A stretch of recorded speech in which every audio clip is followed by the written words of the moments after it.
Hi every one. இப்போ எல்லாருமே வந்து ரொம்ப சீரியஸாக இருப்பீங்க அப்படின்னு நான் நம்புகிறேன். இப்போ தான் கொஞ்ச நேரத்துக்கு முன்னாடி இந்த 2.5 நாள், அதாவது 2 days ஆஃப், அதாவது 2.5 டேஸை வந்து நம்மளுடைய ஃபிசிக்ஸ் ப்ரிப்பரேஷனுக்கு நம்ம எப்படி டெடிக்கேட்டடாக படிக்கலாம் அப்படின்னு சொல்லிட்டு நான் வந்து ஒரு ஸ்டடி டைம் டேபிள் நான் போட்டிருப்பேன்.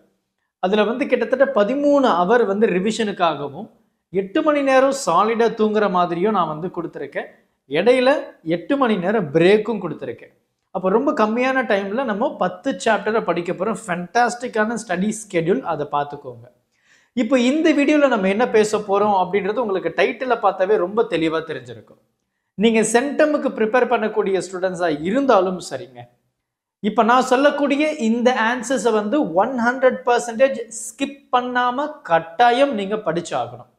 ஆவரேஜ் ஸ்டூடெண்ட்டாக இருந்தாலும் சரி, டல் ஸ்டூடெண்ட்டாக இருந்தாலும் சரி. இந்த வீடியோவில் நம்ம பேசக்கூடிய மோஸ்ட் இம்பார்ட்டன்ட் 5 மார்க், ஒவ்வொரு ஸ்டூடெண்ட்டும் 12th படிக்கிறீங்க அப்படின்னா ஃபிசிக்ஸில் இந்த ஆன்சர்ஸை கட்டாயம் படிச்சாகணும். அந்த அளவுக்கு மோஸ்ட் ரிப்பீட்டடான பப்ளிக் எக்ஸாமில் அதிகபட்சமாக கேட்ட கேள்விகள் தான் இப்போ இந்த வீடியோவில் நான் சொல்ல போகிறேன். இந்த வீடியோவை மறக்காமல் உங்களுடைய நண்பர்களுக்கும் ஷேர் பண்ணிடுங்க, அவங்களும் படிக்கட்டும். அது நமக்கு ரொம்ப முக்கியம். நம்ம படிக்கிறது மட்டும் இல்லாமல் நம்மளுடைய நண்பர்களும் படிக்கிறது ரொம்ப ரொம்ப நல்லது. ஸோ இந்த half yearly exam full portion அப்படின்றதுனால இப்போவே கொஞ்சம் டெடிக்கேட்டடாக ஒர்க் பண்ண ஆரம்பிச்சிருங்க. அப்போ தான் உங்களுடைய பப்ளிக் எக்ஸாமுக்கு ரொம்ப ஈஸியாக இருக்கும். So without wasting your time, வாங்க என்ன 5 மார்க்ஸ் எல்லாம் இருக்குது அப்படின்றத இப்போ நம்ம பார்க்கலாம். ஸோ இதுதான் நம்ம வந்து பார்க்கக்கூடிய மோஸ்ட் ரிப்பீட்டட் அண்ட் இம்பார்ட்டண்டான 5 மார்க்ஸ் அப்படின்னு சொல்லலாம். 12th ஸ்டாண்டர்ட் ஃபிசிக்ஸில் வால்யூம் 1 அண்ட் வால்யூம் 2 சேர்த்து தான் நம்ம வந்து பார்க்க போகிறோம். அந்த வகையில் சாப்டர் 1 அப்படி நம்ம எடுக்கும்போது இந்த 4 கேள்விகள் ரொம்ப ரொம்ப முக்கியமான கேள்விகள் அப்படின்னு சொல்லலாம். அதில் வந்து குறிப்பாக நமக்கு வந்து இந்த ஃபர்ஸ்ட் ஒன், ரைட். ஸோ இந்த ஃபர்ஸ்ட் ஒன்ல நமக்கு பார்த்தீங்கன்னா ரொம்ப ஒரு ஒரு ரொம்ப முக்கியமான ஒரு ஆன்சர் அப்படின்னு தான் சொல்லணும். So equatorial concept. அதுக்கப்புறம் பார்த்தீங்க அப்படின்னா நமக்கு வந்து இந்த ஆன்சருக்கு அப்புறம் இந்த electrostatic potential, right. So 2 and then வந்து பார்த்தீங்க அப்படின்னா இந்த வேண்டிகிராஃப் ஜெனரேட்டர் அண்ட் தென் காஸ்லாவுடைய அப்ளிகேஷன், இந்த infinitely long straight charged wire. Most இம்பார்ட்டண்டான ஆன்சர்ஸ் இந்த 4 சாப்டர் 1 பொறுத்த வரைக்கும். சாப்டர் 2 பார்த்தீங்க அப்படின்னா மைக்ரோஸ்கோபிக் மாடல் ஆஃப் கரண்ட், அதுக்கப்புறம் வீட்ஸ்டோன் பிரிட்ஜ், அதுக்கப்புறம் comparison of 2 cell using potentiometer. 4வது இடத்துல பார்த்தீங்க அப்படின்னா இன்டர்னல் ரெசிஸ்டன்ஸை நம்ம பொட்டென்ஷியோமீட்டரை வச்சு கண்டுபிடிக்கிறது எப்படி. இது வந்து செகண்ட் சாப்டரில் இருக்கக்கூடிய ரிப்பீட்டட். அடுத்து நம்ம 3வது சாப்டர் அப்படின்னு நம்ம பேசும்போது நமக்கு வந்து பயோட் சாவர்ட்டில் யூஸ் பண்ணி ஸ்ட்ரெயிட் ஒயர் இருக்கும், அதில் மேக்னெட்டிக் ஃபீல்டு எவ்வளோ, சர்க்குலர் ஒயர் இருக்கும், அதில் மேக்னெட்டிக் ஃபீல்டு எவ்வளோ, இது 2. அடுத்து சைக்ளோட்ரான் கான்செப்ட், அப்புறம் 2 கரண்ட் கேரிங் கண்டக்டரில் கரண்ட் போகுதுன்னா அங்கே எவ்வளோ மேக்னெட்டிக் ஃபீல்டு இருக்க போகுது. இது 4 முக்கியமான ஆன்சர்ஸ். 4வது சாப்டரை பொறுத்த வரைக்கும் பார்த்தோன்னா ஏசி ஜெனரேட்டர். அதுக்கு அடுத்து வரக்கூடிய முக்கியமான ஆன்சர் ஆப்வியஸ்லி டிரான்ஸ்ஃபார்மர் தான். அடுத்து பார்த்தீங்கன்னா EMF induced by changing the relative. இது வந்து ஏசி ஜெனரேட்டருடைய ஈக்குவேஷன் தான்.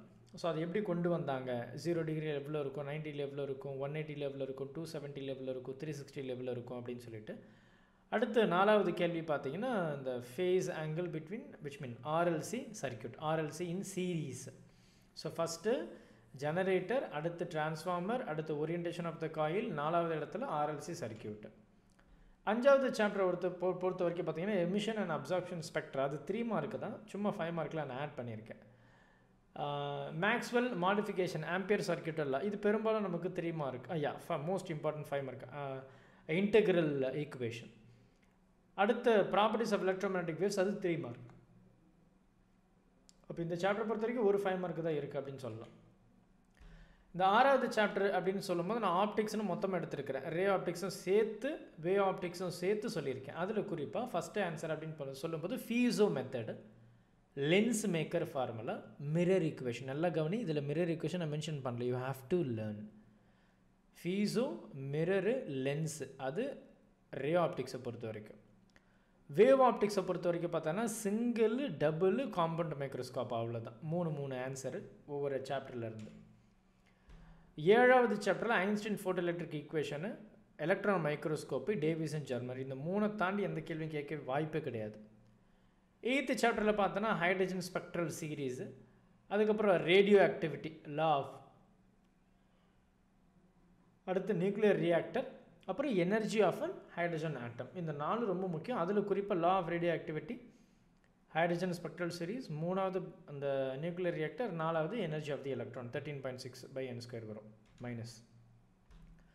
9வது சாப்டர் பொறுத்த வரைக்கும் இது ஆக்சுவலாக காம்பினேஷன் ஆஃப் போத் 9 and 10 சேர்த்தது தான், பட் நான் பிரித்து எழுதியிருக்கேன். ஸோ அதில் குறிப்பாக நம்ம பேச போனால் ஃபுல் வேவ் ரெக்டிஃபையர், ஆம்ப்ளிஃபையர், அதாவது டிரான்சிஸ்டர் அஸ் அன் ஆம்ப்ளிஃபையர். இது 2 தான். அந்த என்பிஎன்லாம் இருக்குது, பட் அது மோஸ்ட் ப்ராபப்ளி நமக்கு தேவைப்படாது, வேண்டாம். இது ஃபுல் வேவ் பார்த்தீங்கன்னா ஆஃப் வேவும் பார்த்த மாதிரி தான்.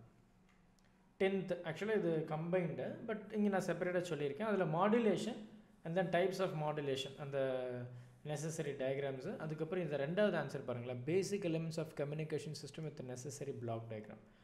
மோஸ்ட் இம்பார்ட்டண்டான ஒரு ஆன்சர். இது சாப்டர் 9 தான், நான் பிரித்து எழுதியிருக்கேன். ஓகேவா? ஸோ இந்த வீடியோவை உங்களுடைய நண்பர்களுக்கு மறக்காமல் ஷேர் பண்ணிவிடுங்க. ரொம்ப ரொம்ப இம்பார்ட்டண்டான 5 மார்க்ஸை தான் நான் எழுதியிருக்கேன். இந்த ஆன்சர்ஸ் எல்லாம் தயவு செஞ்சு நீங்கள் ஸ்கிப் பண்ணவே கூடாது. ஸோ தயவு செஞ்சு உங்களுடைய ஹாஃப் இயர்லி எக்ஸாம் போகிறதுக்கு முன்னாடி இதை நீங்கள் படிச்சுட்டு தான் நீங்கள் போகணும். அதனால தான் இன்றைக்கே அந்த வீடியோ நான் போஸ்ட் பண்ணியிருக்கேன், டிலே பண்ணலை. இந்த மாதிரி எதனா உங்களுக்கு வீடியோ வேணும் அப்படின்னா மறக்காமல் இந்த வீடியோ கீழே கமெண்ட் பண்ணிவிடுங்க. ஸோ அதுக்கான ஒர்க் வந்து நம்ம ஸ்டார்ட் பண்ணிக்கலாம். Thank you. Help others with a smile.